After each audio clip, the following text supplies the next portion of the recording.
BBA, BCA, BCom computer కోర్సులో 100% placement లభించే ఏకైక డిగ్రీ కాలేజ్ కూకట్పల్లిలోని ఐ3 డిగ్రీ కాలేజ్ 8367215215.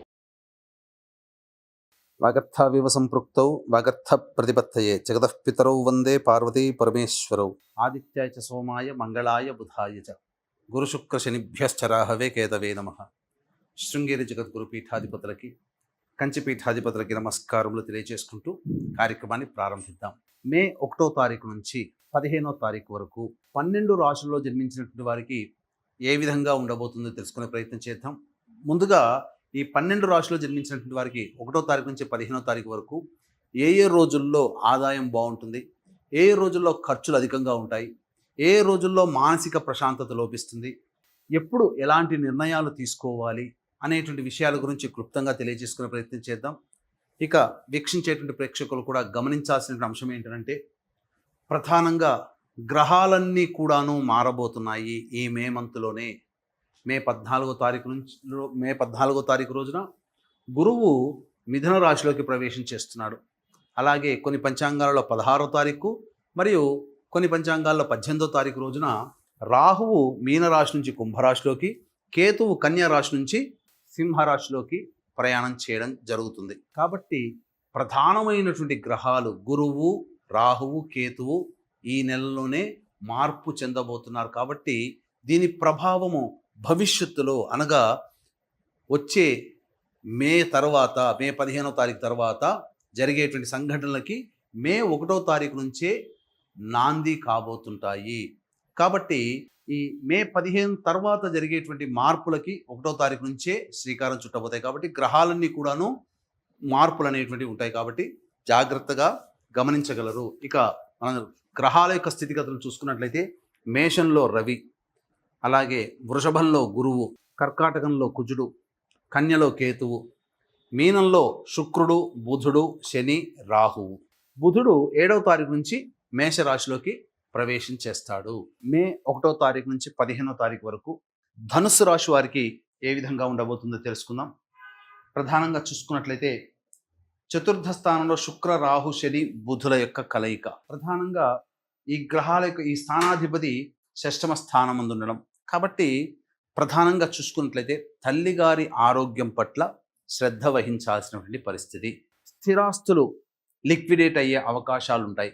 అనగా ఫిక్స్డ్ చేసుకున్నటువంటి బాండ్స్ని విత్డ్రా చేసుకోవడము, లేకపోతే ఏదైనా ఫండ్స్లలో పెట్టినటువంటి డబ్బుల్ని వెనక్కి తీసుకోవడము, లేకపోతే ఆస్తులని అమ్ముకోవాలనే ఆలోచన ఉంటారు కదా, వాళ్ళకి ఈ సమయం అనగా ఆస్తి అమ్ముకోవాల్సినటువంటి పరిస్థితి కానీ, సమయం కానీ అమ్ముకోవాల్సినటువంటి వాళ్ళకి తొందరగా అమ్ముడవ్వడం కానీ జరుగుతాయి. స్థలాలు కానీ, భూములు కానీ, ఏవైనా స్థిరాస్తులు, వాహనాలు కానీ ఇవన్నీ కూడాను జరుగుతాయి. ముఖ్యంగా వాహనాన్ని నడిపేటప్పుడు జాగ్రత్తలు పాటించండి. ఇది ప్రధానంగా చేయాల్సినటువంటిది. ఇక పంచమ స్థానంలో రవి, బుధుల యొక్క స్థితి ఇది 7వ తారీఖు నుంచి. ఇక చూసుకున్నట్లయితే ఈ యొక్క ధనుస్సు రాశిలో జన్మించినటువంటి వారికి అర్ధాష్టమ శని ప్రారంభమైంది.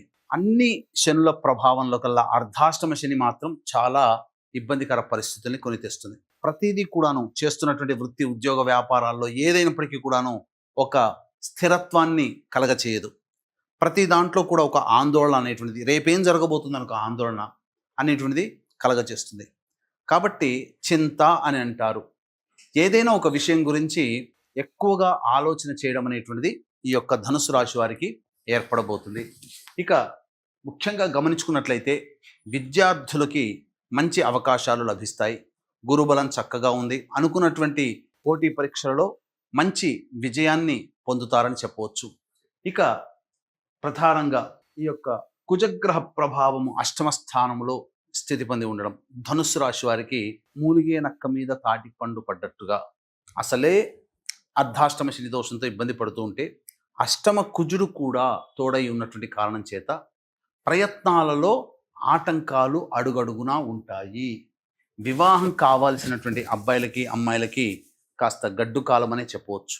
మే 15 తర్వాత పరిస్థితులు మారుతాయి, అనుకూలంగా ఉంటుంది. కాబట్టి ఈ మే 15వ తారీఖు వరకు వివాహం కావాల్సిన అబ్బాయిలకి, అమ్మాయిలకి చేయు ప్రయత్నాల్లో ఆటంకాలు ఉంటాయి. ముఖ్యంగా దాంపత్య సమస్యలు ఎదురవుతాయి.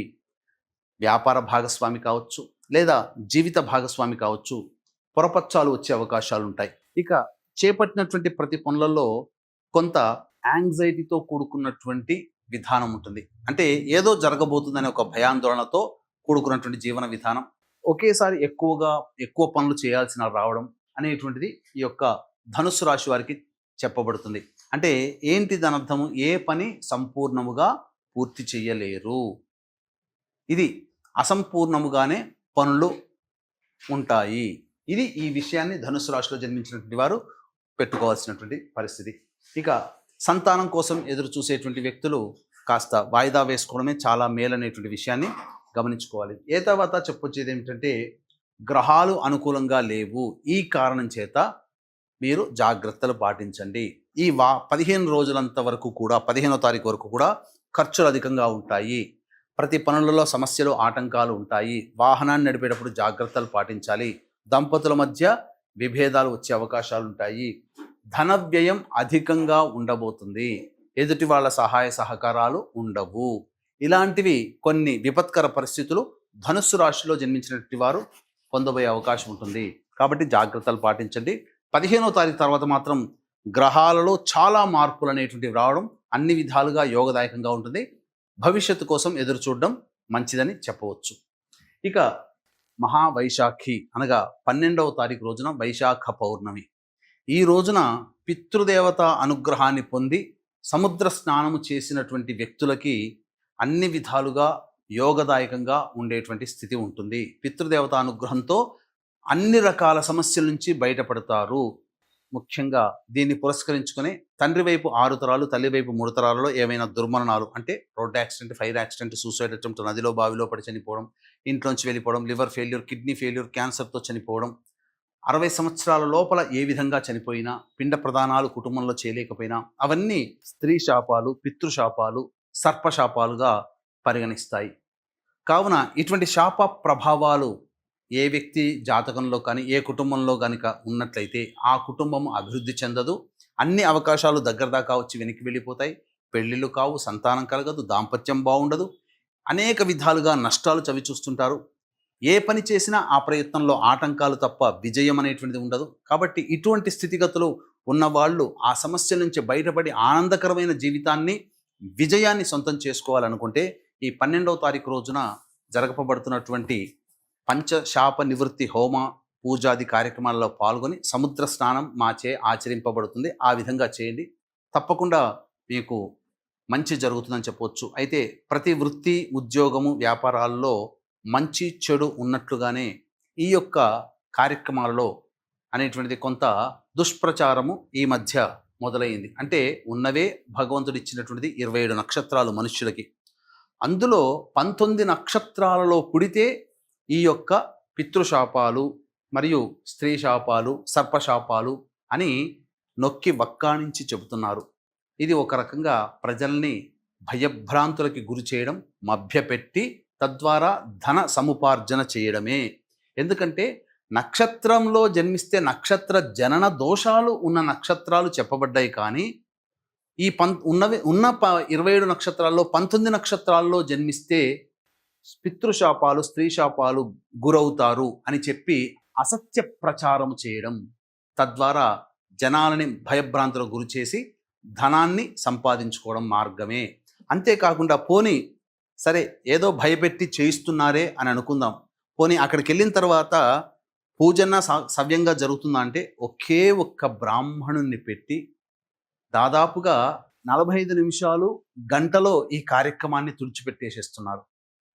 తద్వారా ఎవరికి కూడాను పూర్తి విముక్తి లభించట్లేదు. అసలు 3 లేదా 4 గంటలు చేయాల్సినటువంటి పని ఎక్కువ మంది బ్రాహ్మలతో, 3కు మించినటువంటి బ్రాహ్మలతో చేయాల్సినటువంటి పని కేవలం ఒక్క బ్రాహ్మణుడితో తూతూ మంత్రంగా, మంత్రోక్తంగా కాకుండా పురాణోక్తంగా చేయించి పంపిస్తున్నారు. ఉదాహరణకి సత్యనారాయణ స్వామి వ్రతం చక్కగా శాస్త్రంగా చేయిస్తే 3 గంటల పైన పడుతుంది.